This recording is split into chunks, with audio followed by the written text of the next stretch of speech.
Sarah Chen stood in the center of the massive chamber, her hands clasped behind her back. The Galactic Council Hall stretched above her like a cathedral made of living crystal. Thousands of alien beings looked down at her from floating platforms that circled the room in perfect rings. Their eyes glowed with different colors: blue, green, red, and some colors that human eyes could not even see. She was the last human ambassador to stand in this place. After today, no human would ever be welcome here again. The speaker of the council was a Zephyrian named Kethvar. His body looked like a walking diamond with light flowing through his crystal skin. When he spoke, his voice echoed from every wall in the chamber. "Human Sarah Chen," Kethvar said, his words sharp as breaking glass. "You stand accused of representing a species that threatens the peace of our galaxy. How do you answer?" Sarah lifted her chin. She had practiced this moment for months, knowing it would come. The other human ambassadors had already been sent home. She was the last one, the final voice of Earth in this place. "I answer that humanity has done nothing wrong," she said. Her voice carried clearly through the chamber, even without the voice amplifiers that the aliens used.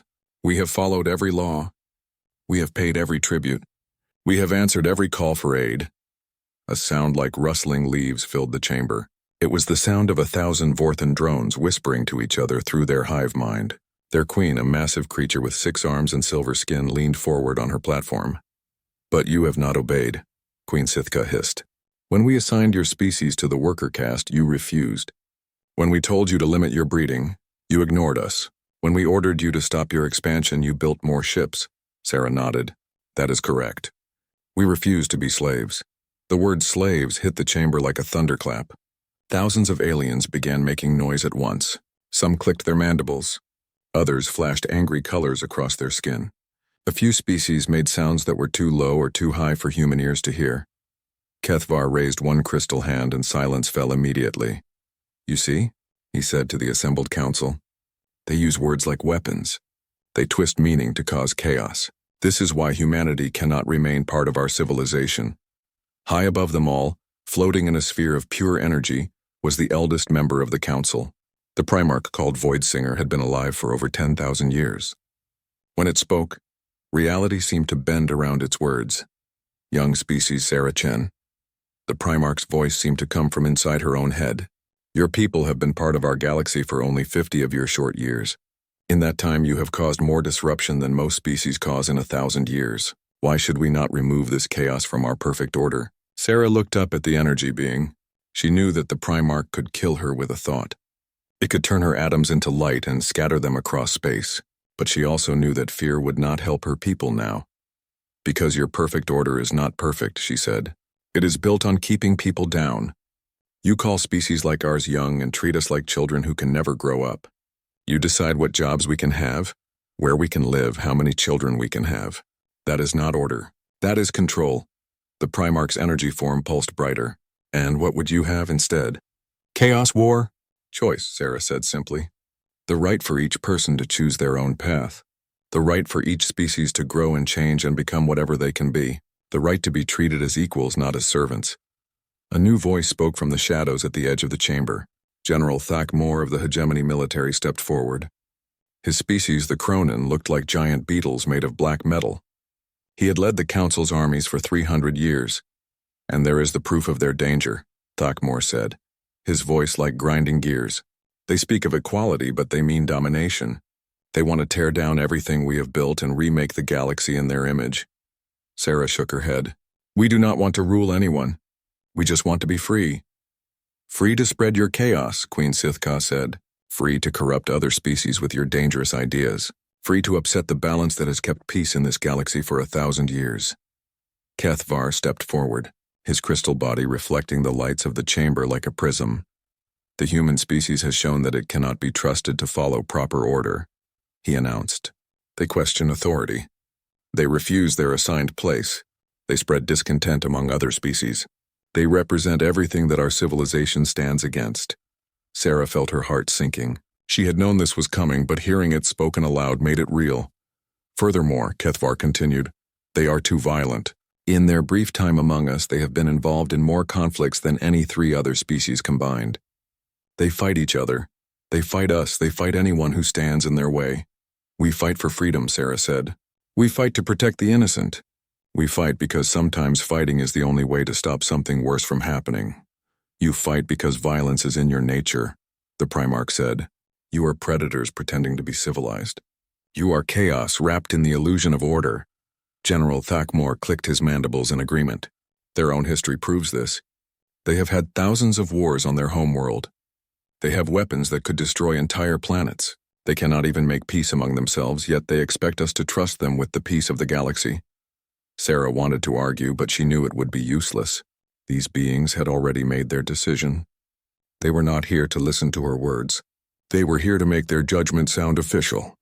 The Galactic Council has reached its decision, Kethvar announced. His words rang through the chamber with the weight of law. The human species is hereby expelled from galactic civilization. All human representatives must leave Council space immediately. All human colonies outside their home system must be abandoned. All trade and communication between humans and Council species is forbidden. The chamber erupted in noise again. Some species cheered. Others made sounds of disapproval. A few seemed surprised that it had actually happened. Sarah stood perfectly still in the center of it all. She had expected this, but it still felt like a punch to the stomach. Humanity was being cast out of the galaxy like criminals. Furthermore, Kethvar continued when the noise died down, any human ship found in Council space after 30 standard days will be considered an act of war and dealt with accordingly. Any species that aids or trades with humanity will face similar punishment. You are condemning an entire species to isolation, Sarah said quietly. Billions of people who have done nothing wrong. We are protecting trillions of beings from a dangerous influence, Queen Sithka replied. Your species has proven that it cannot exist peacefully within civilized society. The Primarch's energy form pulsed once more. This decision is final. The human species is exiled from the galactic community. They will have no voice in the Council. They will have no protection under galactic law. They will have no claim to any worlds beyond their home system. General Thakmor stepped forward again, and let this be a warning to any other species that might be tempted to follow the human example. The Council maintains order. Those who disrupt that order will be removed. Sarah looked around the chamber one last time. Thousands of alien faces looked back at her. Some seemed sad. Others appeared relieved. Most just looked indifferent, as if they were watching something unimportant happen to someone they did not care about. She thought about her daughter back on Earth. Maria was only 10 years old, but she was already asking questions about why some people got to make decisions and others had to follow them. Sarah wondered what kind of galaxy Maria would inherit. Would it be one where humans were forever outcasts, or would it be something different? The human ambassador will now leave this chamber and never return, Kethvar declared. Guards will escort her to her ship. 4 Cronin soldiers stepped forward. They were each twice Sarah's size, their black metal shells gleaming under the chamber lights. But they did not grab her or point weapons at her. They simply waited for her to walk. Sarah straightened her shoulders and began walking toward the exit. Her footsteps echoed in the sudden silence of the chamber. Every alien eye followed her as she moved. As she reached the great doors, she stopped and turned back. The entire Galactic Council waited to see what she would do. You think you are protecting the galaxy from us? She said, her voice carrying clearly through the vast space. But you are making a mistake. You are not casting out dangerous animals. You are setting free the one species that knows how to turn exile into opportunity. You are not weakening us. You are forcing us to become stronger. She paused, looking directly at the Primarch's energy form. And when we return, and we will return, we will not be the same species that you are throwing out today. We will be something you cannot imagine, something you cannot control, something you will wish you had treated as equals when you had the chance. The silence in the chamber was complete. Not a single alien made a sound. Sarah turned and walked through the doors. The Cronin guards followed her down the long corridors of the Council station. Her ship waited in the docking bay, a small human vessel surrounded by the massive warships of the Council fleet. As her ship pulled away from the station and turned toward the edge of Council space, Sarah looked back through the window. The station grew smaller and smaller until it was just another star in the darkness. She activated her communication system and sent a message to Earth. This is Ambassador Chen, she said into the recorder. I am coming home. The Council has made their choice. Now humanity must make ours. She closed the channel and set course for Earth. Behind her, the lights of galactic civilization faded into the distance. Ahead lay the dark unknown, where exiled humanity would have to find its own way. The Council thought they had solved their human problem. They had no idea that they had just created something far more dangerous than any problem they could imagine. They had given humanity the one thing that made them unstoppable, a reason to prove everyone wrong. The exile ships were already leaving Earth orbit by the time Sarah's message reached home. Thousands of human vessels carrying millions of people, spread out across the dark spaces beyond Council control. They carried with them their technologies, their dreams, their anger, and most importantly, their refusal to accept defeat. The Galactic Council had made their choice. Now the real story could begin. 50 years had passed since the Great Exile, and Dr. Elena Vasquez stood in her laboratory aboard the orbital station above New Harmony. Through the transparent walls, she could see the planet below, a world that had not existed on any galactic map when humanity first arrived here. Now it was home to 12 million people. Elena's hands moved quickly across the holographic display in front of her. Numbers and equations flowed like water, showing the results of decades of research. She was close to something that could change everything. So close she could almost taste it. Dr. Vasquez, her assistant, called from across the lab. The test results from the quantum tunnel experiment are ready. Elena hurried over to the data station. David Park, her young assistant, pulled up the readings on his screen. His face was excited but trying to stay professional. The tunneling drive worked perfectly, David said. We achieved stable penetration of quantum space for 47 seconds. The test ship traveled 16 light-years in that time. Elena stared at the numbers. 16 light-years in under a minute. The fastest Council ships could barely manage 1 light-year per hour, using their gravity distortion drives. This was not just better, it was revolutionary. Are you certain these readings are correct? She asked. David nodded enthusiastically. I ran the test 3 times. The quantum tunnel is stable. The ship emerged exactly where we calculated, and there was no damage to the vessel or its crew. Elena sat down heavily in her chair. 50 years ago, when the Council exiled humanity, they had cut them off from galactic technology and trade. Humans had been forced to develop everything themselves. Most species would have stagnated or died out. But humanity had done what it always did when faced with impossible odds. They had innovated. Contact Admiral Torres, Elena said. Tell him we need to meet immediately, and get me a secure channel to the other colony worlds. They need to know about this. While David made the calls, Elena walked to the window and looked out at the stars. Somewhere out there, beyond the galactic rim, was the Council and their perfect civilization. They probably thought humanity was long dead by now. They had no idea what was coming. Admiral Marcus Torres arrived at the station within 6 hours. At 91 years old, he was one of the few people left who remembered Earth before the exile. His hair was white and his face was lined with wrinkles, but his eyes were still sharp as laser beams. Show me, he said without any greeting. Elena led him to the main lab and activated the holographic display. The quantum tunneling equations filled the air between them, along with video footage of the test ship disappearing and reappearing 16 light-years away. Torres studied the data for several minutes without speaking.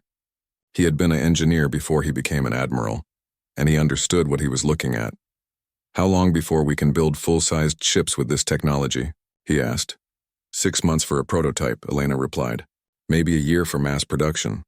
Torres nodded slowly. And you are certain this will work for larger vessels? Ships carrying thousands of people? The mathematics scale up perfectly. In theory, we could move an entire fleet instantaneously across hundreds of light-years. The old admiral walked to the window and looked out at the stars, just as Elena had done earlier. 50 years, he said quietly. 50 years since they threw us out like garbage. 50 years of scraping by on the edge of nowhere, building everything from scratch, losing people to hostile worlds and failed experiments. And now we can go anywhere we want in the galaxy, Elena finished. Faster than anyone has ever traveled before. Torres turned back to her. Have you thought about what this means? Really thought about it? Elena frowned. It means we can finally explore beyond the local systems. We can find new worlds, new resources. We can spread out across the galaxy. It means more than that, Torres said. It means we are no longer trapped. The Council thought they were putting us in a cage. Instead, they gave us time to develop something they cannot match. When they exiled us, their fastest ships could barely outrun ours. Now we can travel at speeds they cannot even imagine. Elena began to understand what the Admiral was thinking. The implications were staggering. But there is something else we need to consider, Torres continued. We are not the only species the Council has exiled over the years. There are others out there in the dark, cast out for being too violent or too independent or too different. Elena had heard the stories. The Skarn, a warrior species exiled for refusing to limit their military. The Nexari, master inventors exiled for developing technologies the Council considered dangerous. The Voidwalkers, deep space explorers exiled for going where they were not supposed to go.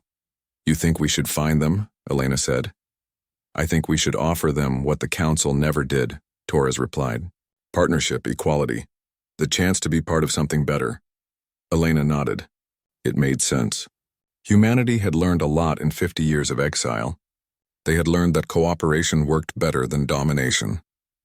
They had learned that different perspectives made them stronger. Most importantly, they had learned that being cast out was not the end, it was just a new beginning. I will start preparing the ships, she said. 3 months later, the first quantum tunnel ship left New Harmony's orbit. The HSV Pathfinder was a small vessel, designed for long-range exploration and first contact. Captain Jake Harrison commanded her, along with a crew of 60 specialists from across human space. Jake was young for a captain, only 35 years old. But he had grown up in exile, born on a colony ship between the stars. To him, the galaxy was not a place ruled by the Council. It was a vast frontier waiting to be explored. The Pathfinder's first destination was a red dwarf system called Kethvar's Shame, named sarcastically after the Zephyrian who had pronounced humanity's exile. Long-range sensors had detected signs of industrial activity there, but no Council presence. It was exactly the kind of place where exiled species might end up. The quantum tunnel activated with a sound like reality tearing apart. Space folded in on itself, creating a passage through dimensions that normal physics said should not exist. The Pathfinder slipped through the tunnel like a needle through cloth, and emerged 1,600 light-years away in less than 2 minutes. Incredible, whispered Jake's science officer, Commander Lisa Zhang. We just crossed a distance that would take a Council ship 6 months to travel. Jake smiled. And we are just getting started. Sensors, what do you see? The sensor operator, Lieutenant Mike O'Brien, studied his displays. I am reading multiple artificial satellites around the 4th planet, also detecting radio transmissions and what looks like antimatter signatures from spacecraft drives. Any sign they have noticed us? Jake asked. Not yet, Captain. We emerged behind the system's outer moon. They probably cannot see us from here. Jake activated the ship's communication array. This is Captain Jake Harrison of the Human Colonial Alliance ship Pathfinder. We are peaceful explorers looking for others who have been cast out by the Galactic Council. If anyone is listening, please respond. They waited in silence for several minutes. Then the communication system crackled to life. Human ship, a voice said in accented but understandable English. This is War Leader Grakth of the Skarn clans. You say you are exiles like us. Prove it, Jake smiled. The Skarn were known for being direct. We were exiled 50 years ago for refusing to accept the Council's caste system, he said. We were told we were too violent and too chaotic for civilized society. Since then, we have built our own civilization in the outer systems. We come seeking allies, not subjects. There was another long pause. Then the Skarn voice came back, but it sounded different now, less suspicious, more curious. Humans are the species that told the Primarchs they were wrong, Grakth said. We heard stories but thought they were myths. You really stood up to the energy beings. We did, Jake replied. And they threw us out for it. Just like they threw you out for being warriors. Come to the 4th planet, Grakth said. But come slowly and keep your weapons powered down. My people are cautious, with strangers. The Pathfinder approached the Skarn world carefully. Jake could see why the Council had been afraid of them. Their orbital stations were armed fortresses, bristling with weapon systems. Their ships looked like flying castles made of black metal and sharp angles. But as Jake met with War Leader Grakth on the planet's surface, he discovered something the Council had missed. The Skarn were not mindless killers. They were protectors. Their warrior culture existed to defend the weak and innocent. They had been exiled because they refused to let the Council decide who was worth protecting. Your people and mine have something in common, Jake told Grath as they walked through the Skarn city. We were both thrown away because we would not be what others wanted us to be. Grath, who stood 8 feet tall and looked like a cross between a bear and a rhinoceros, nodded his massive head. The council wanted us to be soldiers who killed on command. When we said we would only fight to protect the innocent, they called us dangerous and uncontrolled. And now? Jake asked. Now we protect our own people and any others who ask for our help. We have saved 17 different species from pirates and slavers in the past 20 years. The council never thanked us for any of it. Jake smiled. What would you say if I told you there was a better way? A way for all the exiled species to work together instead of hiding alone in the dark? Grath stopped walking and looked at him with interest. I would say that sounds like something worth fighting for. Over the next 2 years, the Pathfinder and other human ships made contact with dozens of exiled species across the galactic rim. The Nexari, whose individuals were enhanced with technology that let them interface directly with machines. The Voidwalkers, whose natural ability to navigate hyperspace made them the best pilots in the galaxy. The Etherians, energy beings who had been exiled for refusing to merge with the Primarch Collective. Each species had been cast out for the same reason. They would not conform to the Council's rigid system. They would not accept their assigned place in the galactic hierarchy. They had wanted to be more than what others decided they could be. And each species that joined the growing alliance brought something new. The Skarn brought their warrior skills and their code of protection.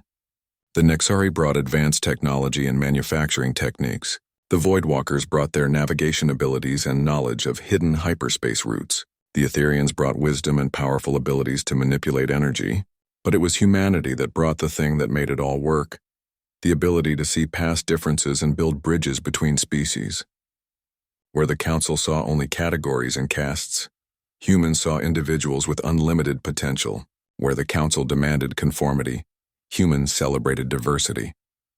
Dr. Elena Vasquez stood once again in her laboratory, but now it was not alone. Similar labs existed on 100 different worlds across the outer galaxy, staffed by humans and aliens working side by side.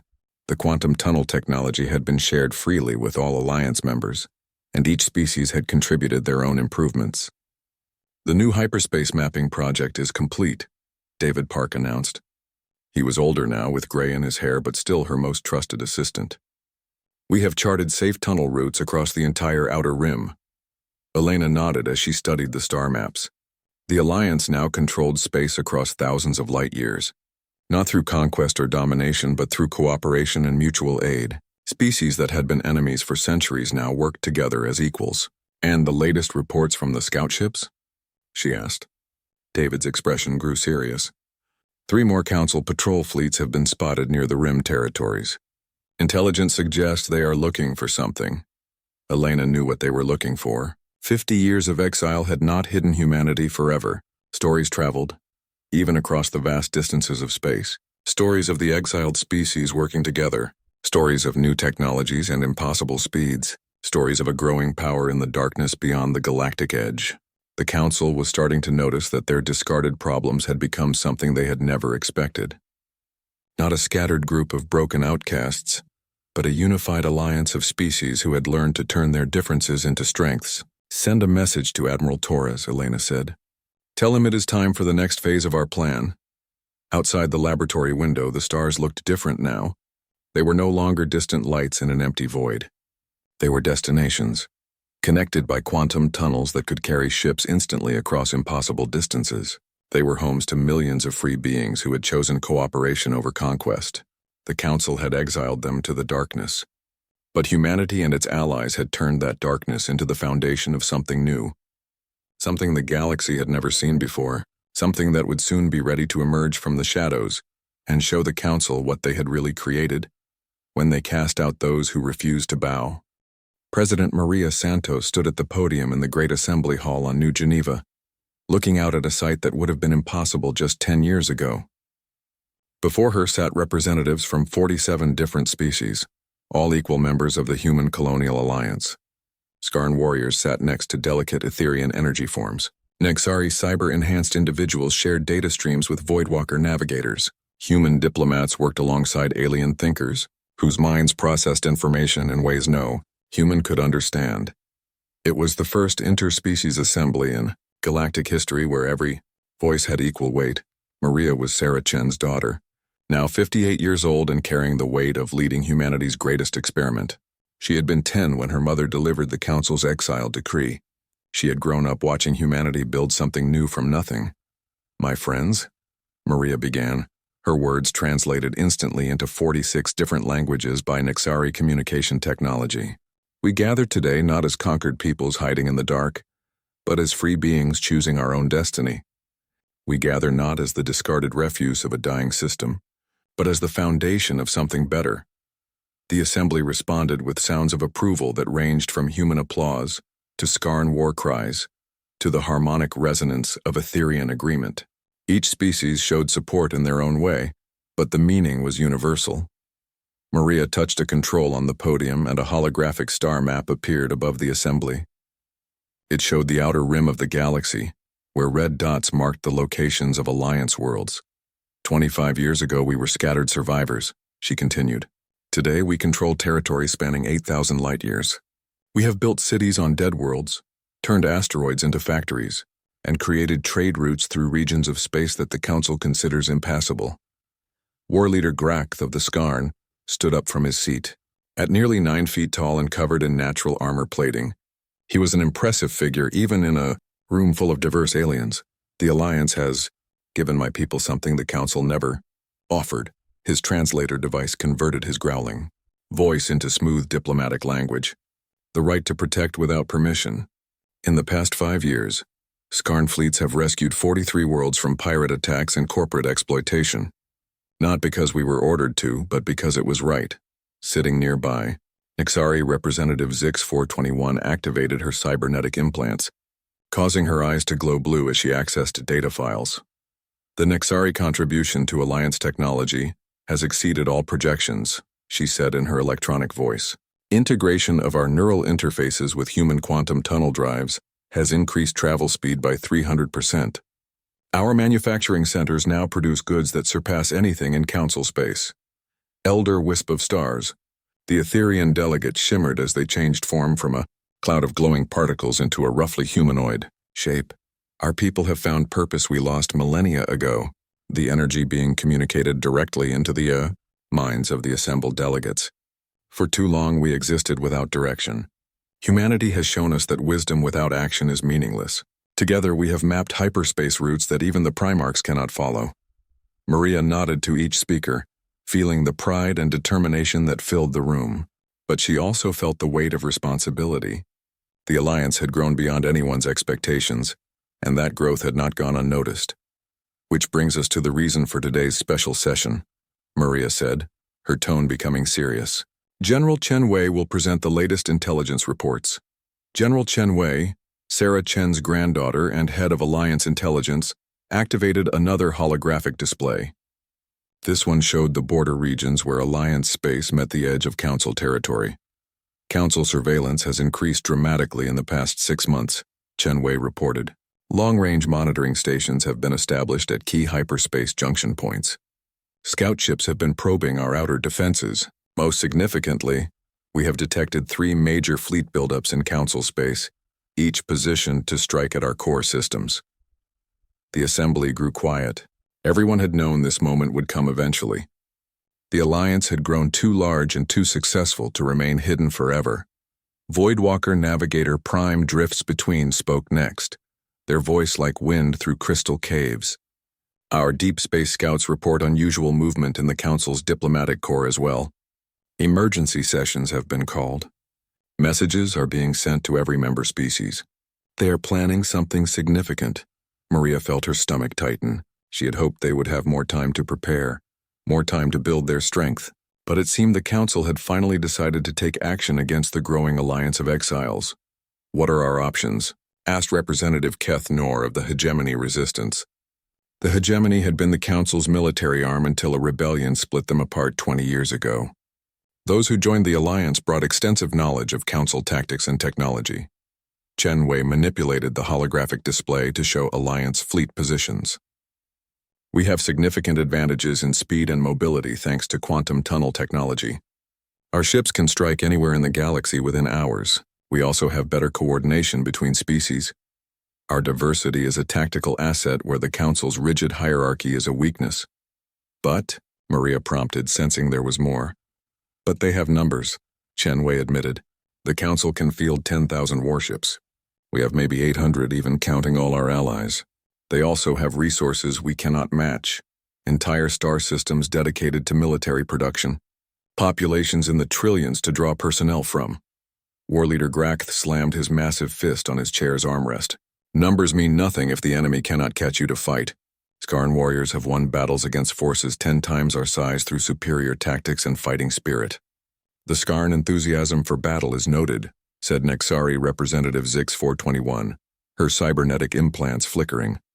However, tactical analysis suggests that direct military confrontation would result in unacceptable casualties. We should consider alternative approaches. Elder Wisp of Stars shifted form again, becoming more solid and defined. There may be options beyond warfare. My people have maintained communication with certain elements within Council space. Not all species are happy with the current system.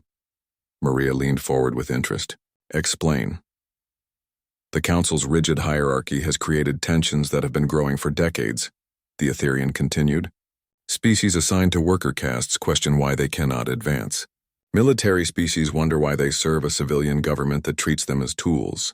Even some member species of the Council itself have expressed doubts privately. Chen Wei nodded.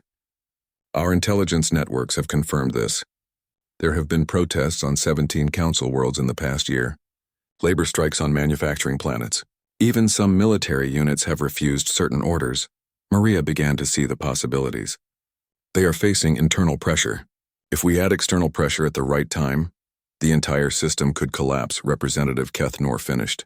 His experience with the Hegemony Rebellion had taught him how quickly authoritarian systems could fall when their contradictions became too obvious to ignore. Voidwalker Navigator. Prime drifts between made a sound like singing crystals, which their translator converted to words. Our hyperspace routes could allow us to make contact with resistance groups throughout Council space. We could offer them what we offer everyone, partnership instead of domination. War Leader Grakth growled approvingly. And if the Council tries to stop us, we show them what happens when free beings fight for something they believe in, instead of fighting because they are ordered to. Maria looked around the assembly. Representatives from dozens of species, each one cast out by the Council for refusing to conform, now working together as equals. It was proof that the Council's system was not just wrong, it was unnecessary. Then we are agreed, she said. We will not hide any longer. We will not wait for them to attack us. We will take our message of freedom to every species in the galaxy and let them choose for themselves. The assembly erupted in approval. Sounds of agreement echoed from every corner of the hall. Human cheers, Skarn battle roars, Nexari electronic harmonics, Etherean mind music, and dozens of other expressions of determination. But even as the assembly celebrated their decision, Maria felt a chill of concern. They were about to challenge the most powerful civilization in the galaxy. The Council had ruled for over 1,000 years. They would not give up their power without a fight. Over the following weeks, Alliance ships began appearing throughout Council space. They did not attack military targets or threaten civilian populations. Instead, they broadcasted messages on every available frequency. People of the galaxy, the message began. You have been told that there is only one way to organize civilization. You have been told that some species are meant to rule and others are meant to serve. You have been told that questioning authority leads to chaos and war. The message continued with images of Alliance worlds, humans and Skarn working together to build cities, Nexari and Ethereans sharing knowledge to advance science, Voidwalkers and former hegemony officers cooperating to explore new regions of space. We are proof that another way is possible. We are proof that cooperation works better than domination. We are proof that freedom creates strength, not weakness. The Council's response was immediate and predictable. They jammed communication frequencies. They sent warships to hunt down Alliance vessels. They declared the broadcasts to be terrorist propaganda designed to destabilize galactic civilization. But the messages had already been heard, and on world after world, Species that had never questioned the Council's authority began to ask why some beings got to make all the decisions, while others had to follow orders. On the industrial world of Keth Prime, Zephyrian workers stopped their crystal growing operations and demanded to know why they could not advance beyond their assigned caste. When Zephyrian supervisors could not provide a satisfactory answer, the workers organized a strike. In the hegemony core systems, Cronin military units began questioning orders to suppress peaceful protests. Some officers openly defected to join the alliance. Others simply refused to fire on civilians. Even among the Vorthan hive species, individual drones began breaking away from their queens and thinking for themselves. The concept of individual choice, so foreign to their collective consciousness, spread through their society like a virus. President Maria Santos stood once again in the Great Assembly Hall. But this time the holographic display showed not just Alliance territory, but resistance movements throughout Council space. "The galaxy is waking up," she announced to the assembled delegates. "The Council's 1,000-year reign of rigid control is ending. Not because we destroyed it, but because we offered something better." General Chen Wei activated new intelligence reports. Council fleet movements have become erratic. Some units are refusing orders.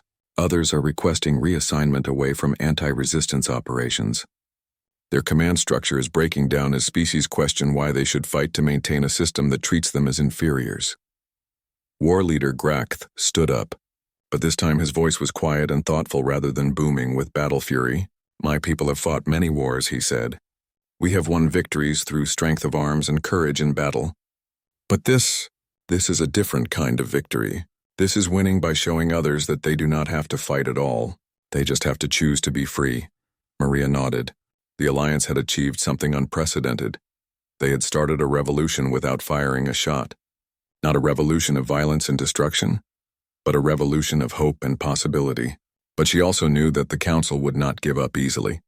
Desperate powers often turn to desperate measures. The real test was still to come. "Prepare for the Council's response," she told the Assembly. "They will not let their system collapse without a fight. When that fight comes, we must be ready to defend not just our own freedom, but the freedom of every being in the galaxy who chooses to join us." The assembled delegates responded with determination. They had spent decades building something better than the Council's rigid hierarchy. Now they would have to prove that it was also stronger. Outside the Great Assembly Hall, Alliance fleets prepared for battle. But they were not preparing to conquer or destroy. They were preparing to protect the right of every species, every individual, every thinking being in the galaxy to choose their own destiny. The Council had exiled them for being too dangerous to their perfect order. They had been right about the danger but wrong about everything else. Humanity and its allies were not dangerous because they brought chaos. They were dangerous because they brought choice. And choice, once offered, was the most powerful force in the universe. Admiral Marcus Torres stood on the command bridge of the HSV Defiance, watching Earth grow larger through the viewport. At 115 years old, he was kept alive by Nexari medical technology and Etherian energy treatments, but his mind was still sharp as a quantum blade. He had waited 75 years for this moment. "Sir," called Commander Lisa Zhang, now his fleet operations officer, "long-range sensors detect the Council Armada, 1,800 ships, led by the Primarch Dreadnought Eternal Dominion." Torres nodded without taking his eyes off Earth. The blue planet looked exactly as he remembered from his youth, before humanity was cast into exile. But the space around it had changed dramatically. Orbital defense platforms ringed the planet like a crown of stars. Each platform bristled with weapons that combined human engineering, Skarn military doctrine, Nexari targeting systems, and Etherian energy manipulation. "And our fleet status?" Torres asked. 943 ships from 17 different Alliance species, Zhang reported. "All quantum tunnel drives fully operational. All crews at battle stations," Torres smiled grimly. The Council probably expected to find a primitive, defenseless world protected by obsolete human technology. Instead, they would face the combined might of the Alliance. Technologies and tactics that had been perfected through decades of cooperation between species the Council had thrown away. "Open a channel to all Alliance ships," Torres commanded. "Channel open." "Sir?" Torres activated his communication system, knowing his words would reach not just his fleet, but every Alliance world across the galaxy. People of the Alliance, he began. Today we return to the world where humanity began. We do not come as conquerors seeking revenge. We come as free beings defending the right of every species to choose their own destiny. The Council calls us chaos and disorder. Today we show them the true strength that comes from unity built on choice rather than force. Throughout the fleet, crew members from dozens of species prepared for battle. In the engine rooms, Nexari technicians interfaced directly with quantum tunnel drives that could move ships across the galaxy in moments. On the weapons decks, Skarn warriors checked targeting systems that combined their martial expertise with Alliance technology. In the navigation centers, Voidwalker pilots calculated hyperspace, routes that would let Alliance ships strike from directions the Council could never predict. The Council fleet emerged from hyperspace in perfect formation, a massive wall of ships arranged in the rigid battle patterns that had dominated galactic warfare for centuries. At the center of the formation was the Eternal Dominion, a vessel so large it cast shadows on entire continents. Torres studied the enemy fleet through his tactical displays.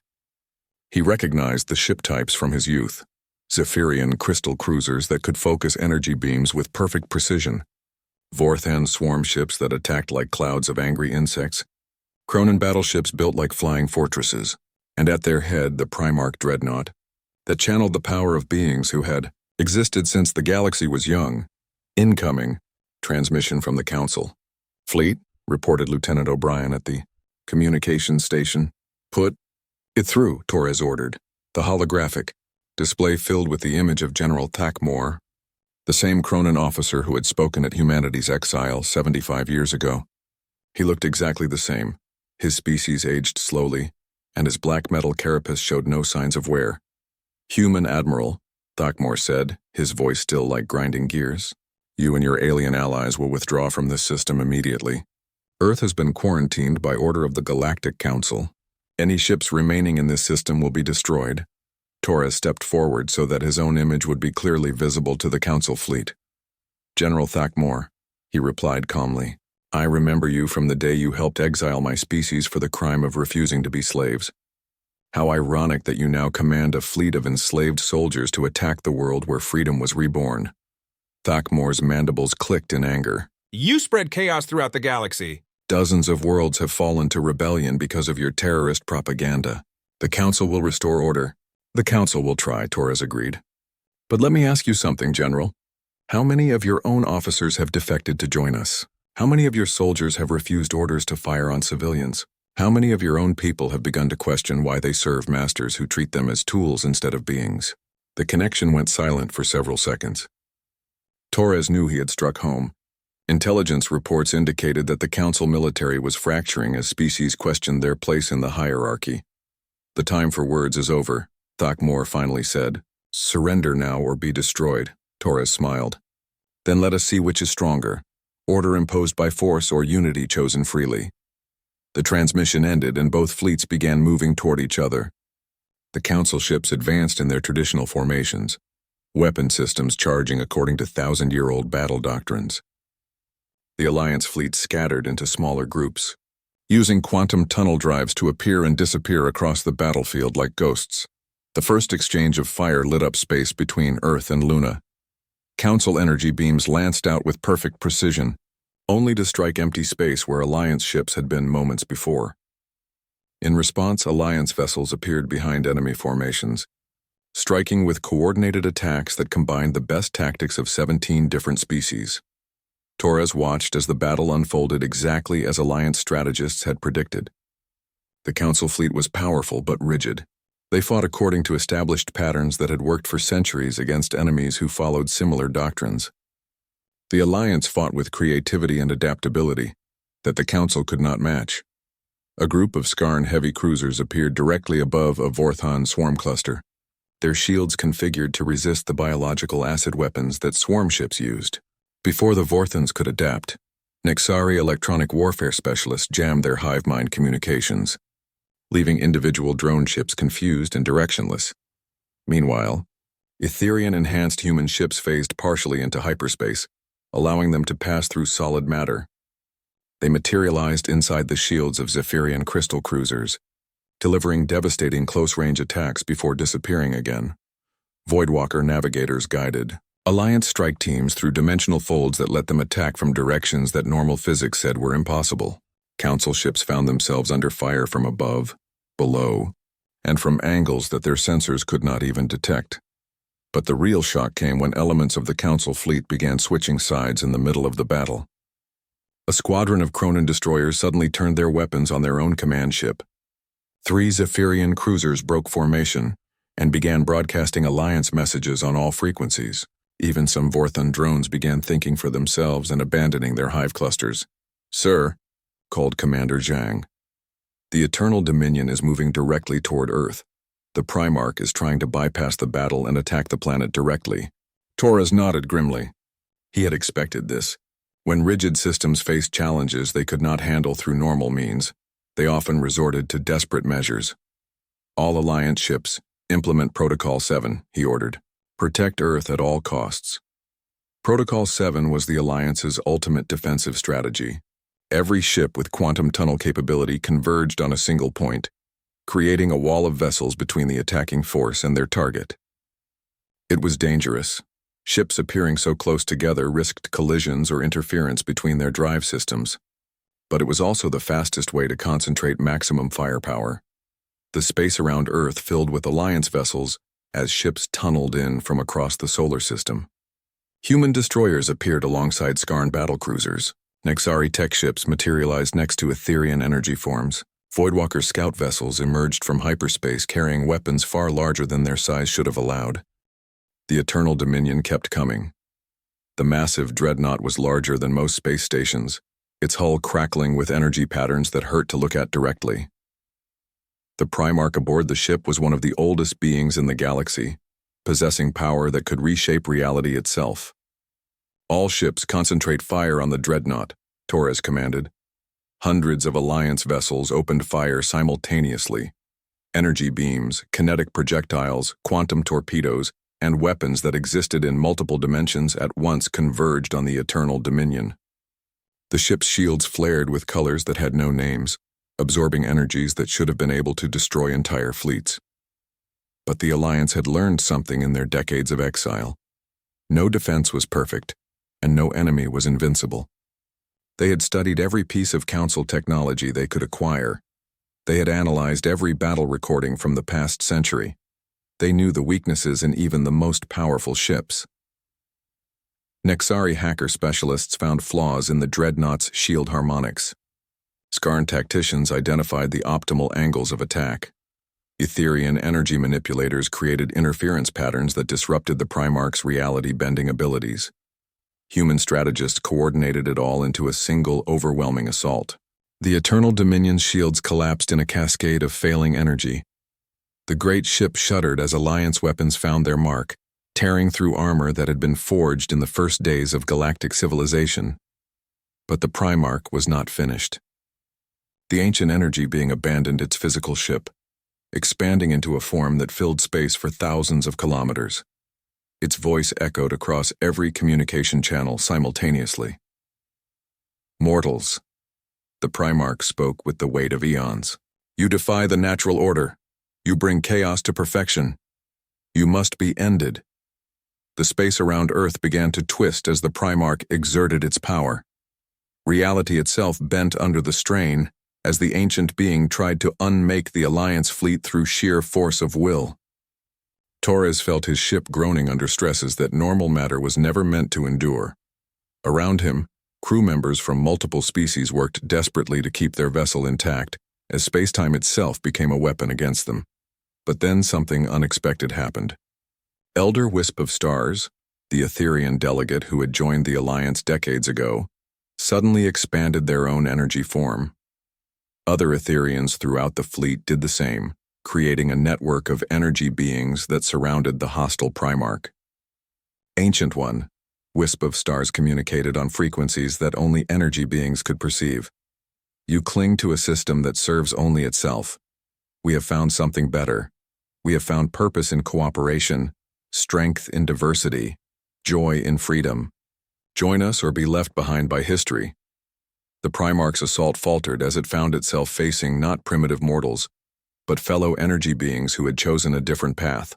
For the first time in millennia, it encountered something it had never expected, beings like itself who rejected the rigid hierarchy it had helped create. Around them, the battle continued to turn in the Alliance's favor. More Council ships were switching sides or simply withdrawing from combat. The rigid formation that had seemed so impressive was collapsing as individual commanders realized they were fighting to maintain a system that treated them as expendable tools. General Thakmore's voice crackled over the communication channels, but now it sounded desperate rather than authoritative. All Council forces, maintain formation, follow your orders. The hierarchy must be preserved. But his own officers were no longer listening. Throughout the Council fleet, beings were making the same choice that humanity had made 75 years ago. The choice to be free. Torres watched as the tide of battle became an avalanche of defection. Ship after ship abandoned the Council cause and joined the Alliance. Not because they were conquered, but because they were offered something better than conquest: partnership. The Primarch, surrounded by its own people who had chosen freedom over domination, finally understood what it was truly facing. This was not a rebellion that could be crushed with superior force. This was an idea that had taken root across the galaxy, the idea that every being had the right to choose their own destiny. With a sound like reality sighing, the ancient energy being collapsed back into normal space. The old order is ending, it admitted, its voice now carrying wonder instead of authority. Perhaps it is time. The battle for Earth was over. The Council fleet either joined the Alliance or retreated back to the core systems where the old hierarchy still maintained control. But everyone knew that control was temporary. The idea of freedom, once planted, grew like wildfire. Torres stood on his bridge, looking out at Earth surrounded by ships from dozens of species, not as conquerors, but as protectors of the world where the Alliance had been born. "Admiral," Commander Jung said quietly, "we are receiving transmission requests from over 200 Council worlds. They want to know how to join the Alliance." Torres smiled. Humanity had been exiled for being too dangerous to the old order. They had been right about the danger, but they had been wrong about everything else. The exiles had come home, and they brought with them the most dangerous thing of all, proof that a better way was possible. The galaxy would never be the same. Ambassador Elizabeth Chen stood at the center of the new Galactic Assembly. But this was not the same chamber where her grandmother Sarah had been exiled 80 years ago. That crystal cathedral of the old council had been transformed into something unprecedented, a vast spherical space where thousands of beings from across the galaxy could meet as equals. No raised platforms, no floating thrones, no hierarchy of seating based on species or age or power, just concentric circles of delegates all at the same level, all with equal voices in the greatest democracy the galaxy had ever seen. Elizabeth was now 45 years old and had been elected Speaker of the Free Galactic Federation by representatives from over 3,000 worlds. She carried herself with the quiet confidence of someone who had grown up in freedom, not exile. To her, cooperation between species was not a radical experiment. It was simply the natural order of things.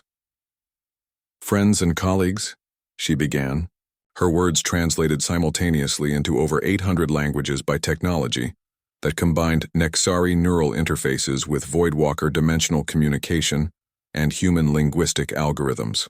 "We gather today to mark the 5th anniversary of the Liberation Wars and the establishment of our Federation. But more importantly, we gather to plan for a future that our ancestors could barely imagine." The assembly responded with the sounds of approval from thousands of different species. Some applauded in the human fashion, others made harmonic tones, flashed bioluminescent patterns, or simply radiated emotional satisfaction in ways that only telepathic species could detect. Elizabeth activated the central holographic display, which showed a map of the galaxy unlike any that had existed before.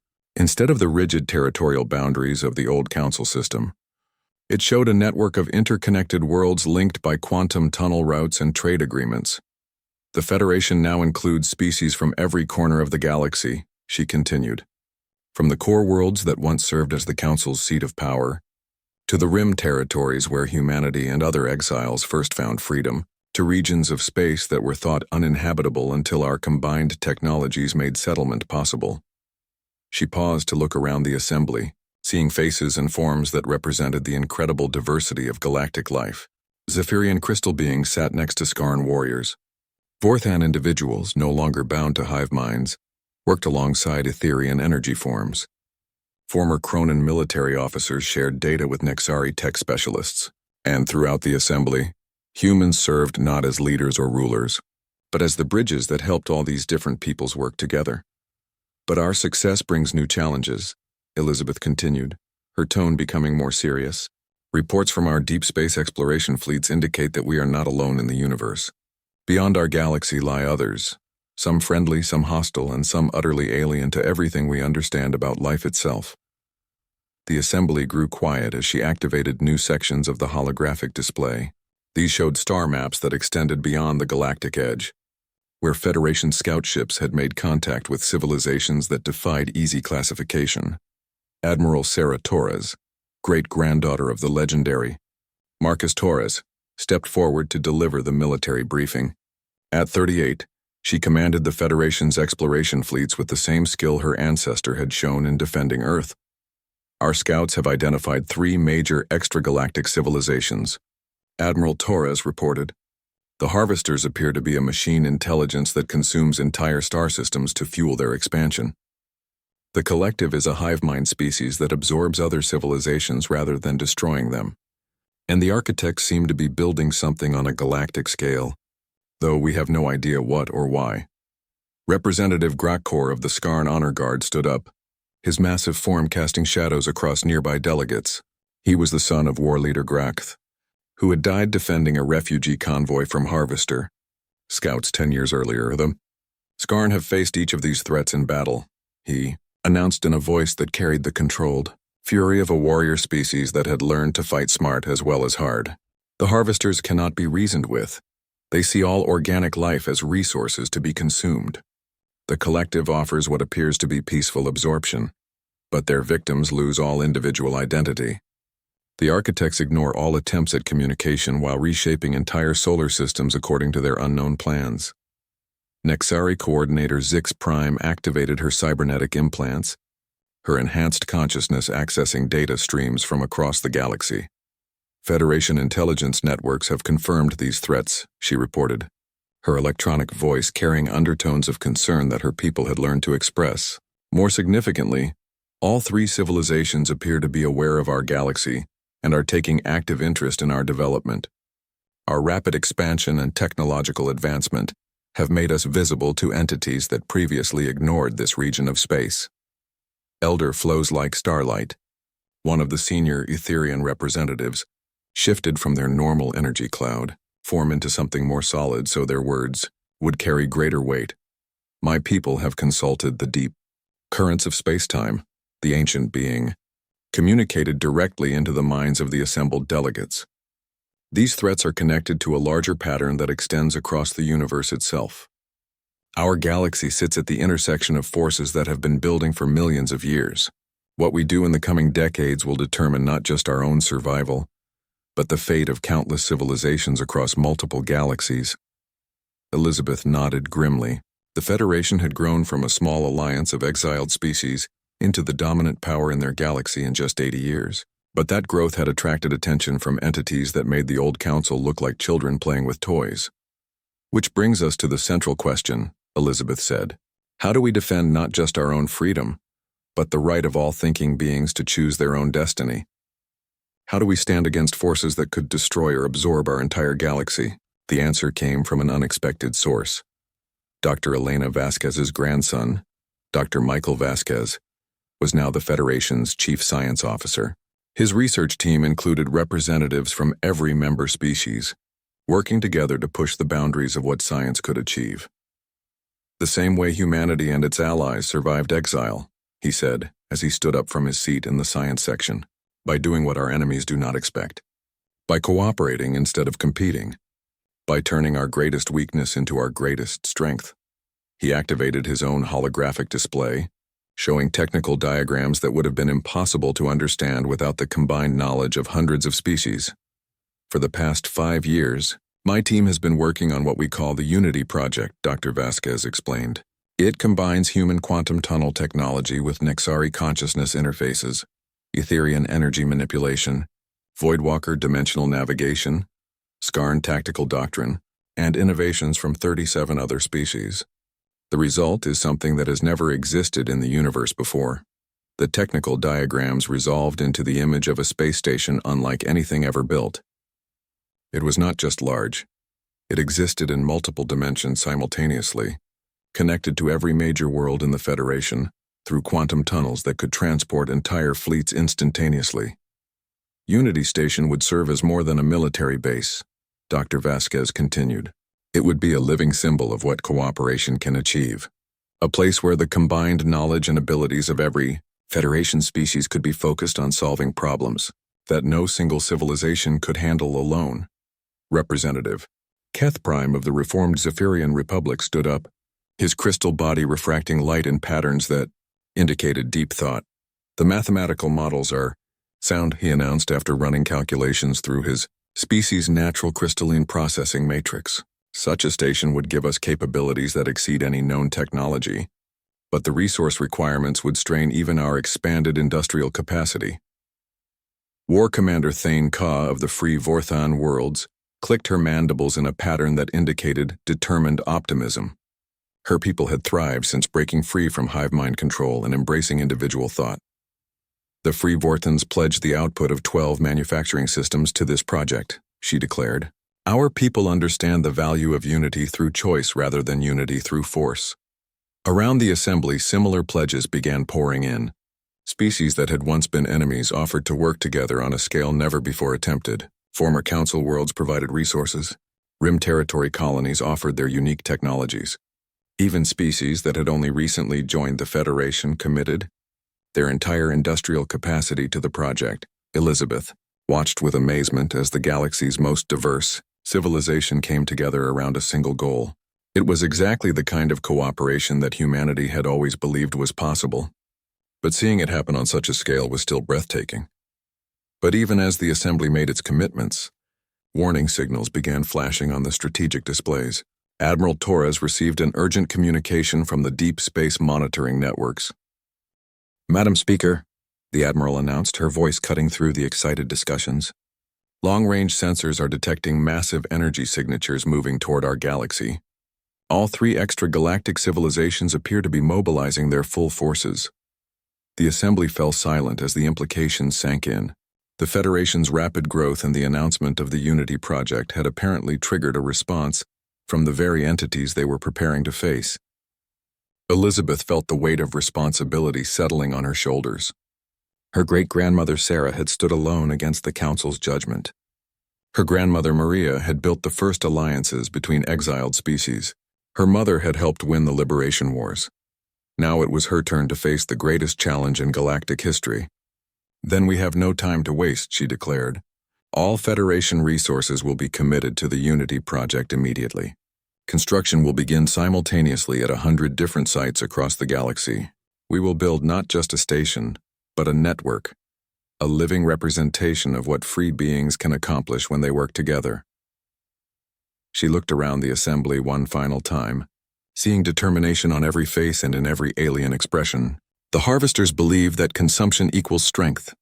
The collective believes that uniformity equals peace. The architects believe that imposition equals order.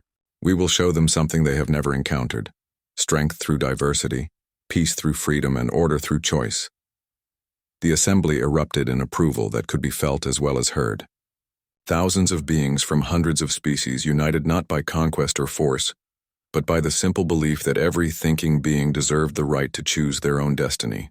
As the delegates began filing out to begin the greatest construction project in galactic history, Elizabeth remained in the chamber for a few quiet moments. She thought about her great-grandmother, standing alone in the council chamber 80 years ago, defying the most powerful beings in the galaxy. Sarah Chen had told them that humanity would return stronger than before. She had been right, but she could never have imagined how much stronger. Humanity had not just survived exile. They had used it to build something that surpassed every empire that had ever existed. Not an empire built on domination, but an empire built on freedom. Not a civilization maintained by force, but a federation held together by choice. Not a hierarchy where some ruled and others served, but a true democracy where every voice mattered. The Exiled had become the foundation of the greatest civilization the galaxy had ever known. And now, as threats gathered beyond the stars, that civilization would face its ultimate test. Elizabeth smiled as she walked toward the chamber's exit. Her great-grandmother had been right about humanity being dangerous to the old order, but the real danger had not been chaos or violence or rebellion. The real danger had been hope. The hope that things could be better. The hope that freedom was worth fighting for. The hope that cooperation could achieve what conquest never could. That hope had spread from a single exiled species to encompass an entire galaxy. Soon it would spread even further. The universe was about to discover what happened when free beings stood together against impossible odds. And Elizabeth Chen, great-granddaughter of exiles, speaker of the Free Galactic Federation, was ready to show them exactly how dangerous hope could be.